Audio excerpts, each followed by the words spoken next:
आज श्रवणमाय महात्म्य 23वां अध्याय आरंभ करने से पहले बोले भगवान भोलेनाथ की जय, शिव शक्ति की जय, माता पार्वती की जय। ईश्वर बोले, हे सनत कुमार, श्रवण मास में कृष्ण पक्ष की अष्टमी को वृष के चंद्रमा में अर्धरात्रि में इस प्रकार के शुभ योग में देवकी ने वसुदेव से श्री कृष्ण को जन्म दिया। सूर्य की सह राशि में प्रवेश करने पर इस श्रेष्ठ महोत्सव को करना चाहिए। सप्तमी के दिन अल्प आहार करें। इस दिन दंत धावन करके उपवास के नियम का पालन करें और जितेंद्रिय होकर रात में शयन करें। जो मनुष्य केवल उपवास के द्वारा कृष्ण जन्माष्टमी का दिन व्यतीत करता है, वह 7 जन्मों के किए गए पापों से मुक्त हो जाता है। इसमें संदेह नहीं है। पापों से मुक्त होकर गुणों के साथ जो वास होता है, उसी को सभी भोगों से रहित उपवास जानना चाहिए। अष्टमी के दिन नदी आदि के निर्मल जल में तिलों से स्नान करके किसी उत्तम स्थान में देवकी का सुंदर सूती का ग्रह बनाना चाहिए, जो अनेक वर्ण के वस्त्रों, कलशों, फलों, पुष्पों तथा दीपों से सुशोभित हो और चंदन तथा आगरू से सुवासित हो। उसमें हरिवंश पुराण के अनुसार गोकुल लीला की रचना करें और उसे बाजों की ध्वनियों तथा नृत्य, गीत आदि मंगलों से सदा युक्त रखें। उस ग्रह के मध्य में षष्ठी देवी की प्रतिमा सहित सुवर्ण, चांदी, ताम्र, पीतल, मिट्टी, काष्ठ अथवा मणि की अनेक रंगों से लिखी हुई श्री कृष्ण की प्रतिमा स्थापित करें। वहां 8 शल्य वाले पर्यक के ऊपर सभी शुभ लक्षणों से संपन्न प्रसूता अवस्था वाली देवी की मूर्ति रखकर उन सबको एक मंच पर स्थापित करें और उस पर्यक में स्थान पान करते हुए सुप्त बाल रूप श्री कृष्ण को भी स्थापित करें। उस सूतिका ग्रह में एक स्थान पर कन्या को जन्म दी हुई यशोदा को भी कृष्ण के समीप लिखें। साथ ही साथ हाथ जोड़े हुए देवताओं, यक्षों, विद्याधरों तथा अन्य देव योनियों को भी लिखें और वहीं पर खड़ग तथा ढाल धारण करके खड़े हुए वासुदेव को भी लिखें। इस प्रकार कश्यप के रूप में अवतीर्ण वासुदेव जी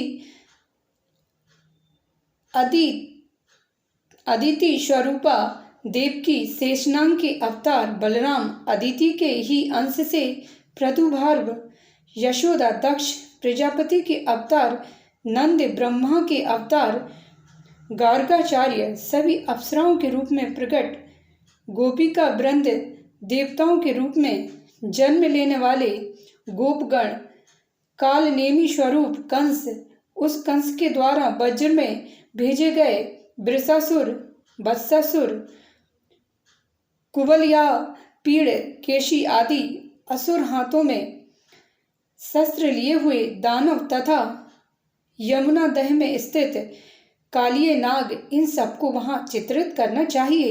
इस प्रकार पहले इन्हें बनाकर श्री कृष्ण ने जो कुछ भी लीलाएं की हैं, उन्हें भी अंकित करके भक्ति परायण होकर प्रयत्न पूर्वक 16 उपचारों से देवकी मंत्र के द्वारा उनकी पूजा करनी चाहिए।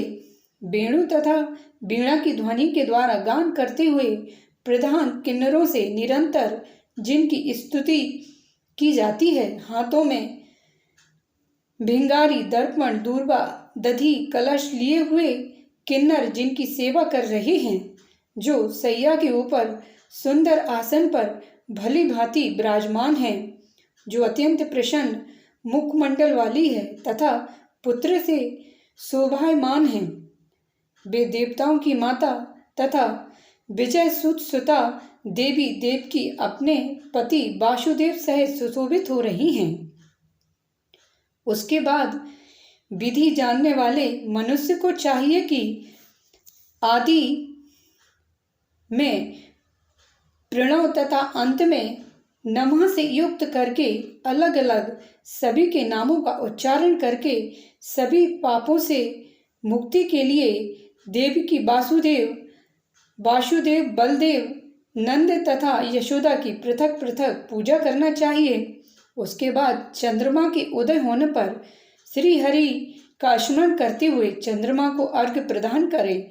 इस प्रकार कहना चाहिए, हे क्षीर सागर से प्रदुभूत, हे आत्री गोत्र में उत्पन्न, आपको नमस्कार है। हे रोहिणी कांत, मेरे इस अर्घ्य को आप स्वीकार कीजिए। देवकी के साथ वासुदेव, नंद के साथ यशोदा, रोहिणी के साथ चंद्रमा और श्री कृष्ण के साथ बलराम की विधिवत पूजा करके मनुष्य कौन सी परम दुर्लभ वस्तु को नहीं प्राप्त कर सकता। कृष्ण जन्माष्टमी का व्रत 1 करोड़ एकादशी व्रत के समान होता है। इस प्रकार से उस रात पूजन करके प्रातः नवमी तिथि को भगवती का जन्म महोत्सव वैसे ही मनाना चाहिए जैसे श्री कृष्ण का हुआ था। उसके बाद भक्ति पूर्वक ब्राह्मणों को भोजन कराना चाहिए और उन्हें जो अभीष्ट हो गोधन आदि प्रदान कराना चाहिए। उस समय यह कहना चाहिए, श्री कृष्ण मेरे ऊपर प्रसन्न हो, गौमाता तथा ब्राह्मण का हित करने वाले गोधन आदि प्रदान करना चाहिए। उस समय यह कहना चाहिए, श्री कृष्ण मेरे ऊपर प्रसन्न हो, गोधन तथा ब्राह्मण का हित करने वाले आप वासुदेव को नमस्कार है, शांति हो, कल्याण हो, ऐसा कहकर उनका विसर्जन कर देना चाहिए। उसके बाद मौन होकर बंधु बांधवों के साथ भोजन करना चाहिए। इस प्रकार जो प्रत्येक वर्ष विधान पूर्वक कृष्ण तथा भगवती का जन्म महोत्सव मनाता है वह यथोक्त फल प्राप्त करता है। उसे पुत्र, संतान, आरोग्य तथा अतुल सौभाग्य प्राप्त होता है। वह इस लोक में धार्मिक बुद्धि वाला होकर मृत्यु के बाद वैकुंठ लोक को जाता है। हे सनत कुमार, अब इसके उद्यापन का वर्णन करूँगा। इसे किसी पुण्य दिन में विधि पूर्वक करें। एक दिन पूर्व एक बार भोजन करें और रात में हृदय में विष्णु का स्मरण करते हुए शयन करें। इसके बाद प्रातःकाल संध्या आदि कृत्य संपन्न करके ब्राह्मणों स्वैत्य वाचन कराएं और आचार्य का वरण करके ऋषित्य जनों को पूजा करें। इसके बाद वित्तीय साठ्य से रहित होकर एक पल अथवा उसके आधे अथवा उसके भी आधे पल सुवर्ण की प्रतिमा बनानी चाहिए और इसके बाद रचित मंडप में मंडल के भीतर ब्रह्मा आदि देवताओं की स्थापना करें। इसके बाद वहाँ तांबे अथवा मिट्टी का एक घट स्थापित करें और उसके ऊपर चांदी या बांस का एक पात्र रखें। उसमें गोविंद की प्रतिमा रखकर वस्त्र से आच्छादित करके व्यक्ति 16 उपचारों से वैदिक तथा तांत्रिक मंत्रों के द्वारा विधिवत पूजन करे। इसके बाद शंख में पुष्प, फल, चंदन तथा नारिकेल फल सहित शुद्ध जल लेकर पृथ्वी पर घुटने टेक कर यह कहते हुए देवकी सहित भगवान श्री कृष्ण को अर्घ्य प्रदान करें। कंस के वध के लिए, पृथ्वी का भार उतारने के लिए, कौरवों के विनाश के लिए तथा दैत्यों के संहार के लिए आपने अवतार लिया है। हे हरे, मेरे द्वारा प्रदत्त इस अर्घ्य को आप देवकी सहित ग्रहण करें। इसके बाद बुद्धिमान को चाहिए कि चंद्रमा को पूर्वोक्त विधि से अर्घ्य प्रदान करें। पुनः भगवान से प्रार्थना करें, हे जगन्नाथ, हे देवकी पुत्र, हे प्रभु, हे वासुदेव पुत्र, हे अनंत, आपको नमस्कार है। भवसागर से मेरी रक्षा कीजिए। इस प्रकार देवेश्वर से प्रार्थना करके रात्रि में जागरण करना चाहिए।